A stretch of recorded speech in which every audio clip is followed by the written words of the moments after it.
Inception 2 should definitely happen, but it shouldn't involve Leonardo DiCaprio or director Christopher Nolan.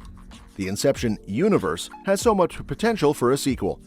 The first movie, which came out in 2010, is one of the greatest sci-fi films of the 21st century. It gave us the awesome concept of dream-sharing tech and mind heists. Inception grossed over $837 million worldwide, making it the fourth highest-grossing film of 2010. It's often seen as one of the best movies of the 2010s.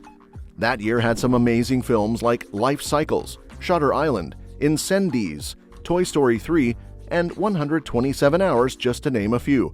Still, Inception stood out, winning 4 Oscars for Best Cinematography, Best Sound Editing, Best Sound Mixing, and Best Visual Effects. It was also nominated for 4 more: Best Picture, Best Original Screenplay, Best Art Direction, and Best Original Score at the 83rd Academy Awards. Nolan had everything planned out perfectly for Inception.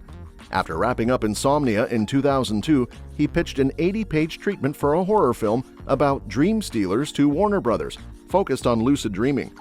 Realizing he needed more experience for a project of that scale, he put it on hold and worked on Batman Begins in 2005, The Prestige in 2006, and The Dark Knight in 2008. After revising the treatment over 6 months, Warner Brothers bought it in February 2009. Inception was filmed across 6 countries, starting in Tokyo on June 19th and wrapping up in Canada on November 22nd. The official budget was $160 million, shared between Warner Brothers and Legendary. Nolan's success with The Dark Knight also helped secure $100 million for advertising the film. And it was totally worth it, because Inception deserves to be seen by as many people as possible. The film tells a gripping, self-contained thriller about a team of experts who pull off an inception by planting an idea in a businessman's mind to take down his father's company.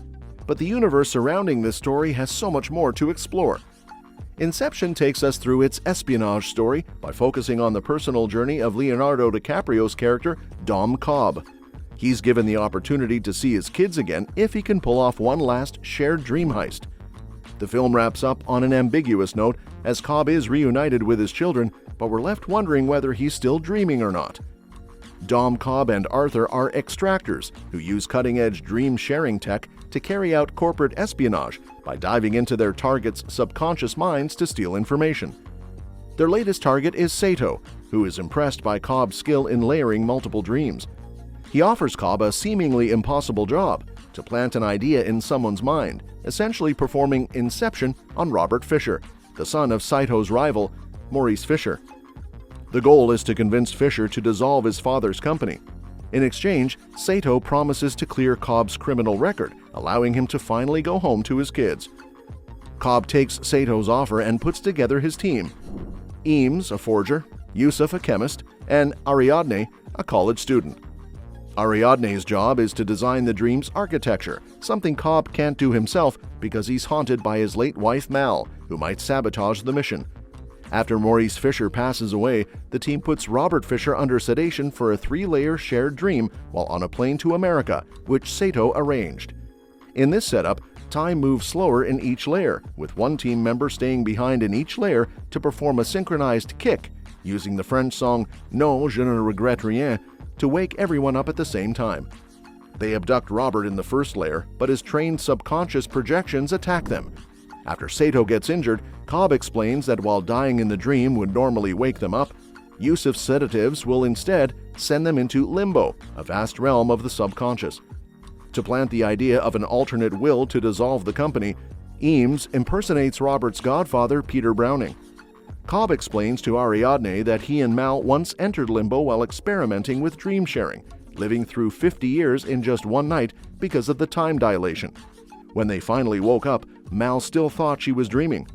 In her desperate attempt to wake up, she took her own life and framed Cobb for her murder, hoping to force him to do the same. This trauma led Cobb to flee the US, leaving his kids behind. As they sedate into the second layer, Yusuf drives the team around the first level, which is a city. Arthur has designed the second level to resemble a hotel. Cobb convinces Robert that Browning has kidnapped him to prevent the company's dissolution, and that Cobb is just a defensive projection.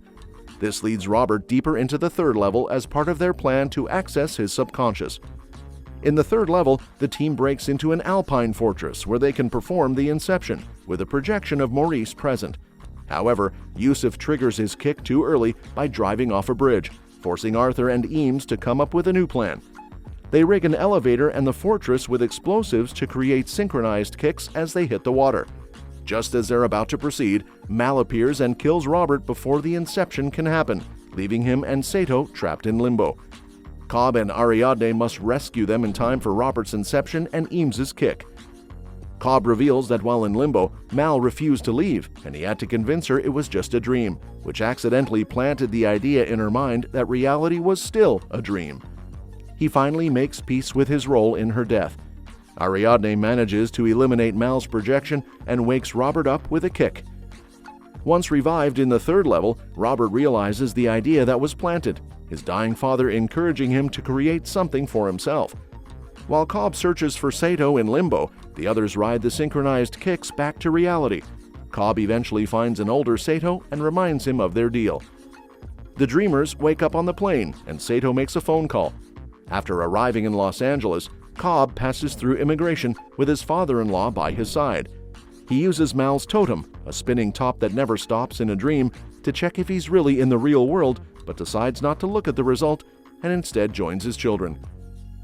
The ending works perfectly for the story, posing the question of whether it matters at all what reality Cobb is in if it feels real to him. To do a straight sequel to Inception following Cobb would ruin this ending, which only works if the audience doesn't know his fate. The ending is spot on for the story, raising the question of whether it even matters what reality Cobb is in if it feels real to him. A direct sequel focusing on Cobb would spoil this ending, which only holds weight if the audience is left in the dark about his fate. A sequel to Inception that explores the wider world of dream sharing could offer endless possibilities.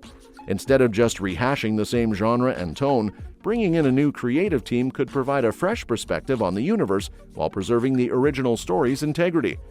Interestingly, Christopher Nolan initially envisioned Inception as a horror film in early drafts. Allowing radically different filmmakers like Guillermo del Toro or Ari Aster to take a shot at this could bring that nightmarish idea to life. And it doesn't have to stick to horror. The concept of Inception is flexible enough to support a more intimate psychological study, a romance, or even a full-blown comedy. Well, that's it. Please share your views and opinions in the comments section with us. Subscribe to the channel to get updated regularly with the latest update. Thanks for watching the video, and we'll see you at the next one.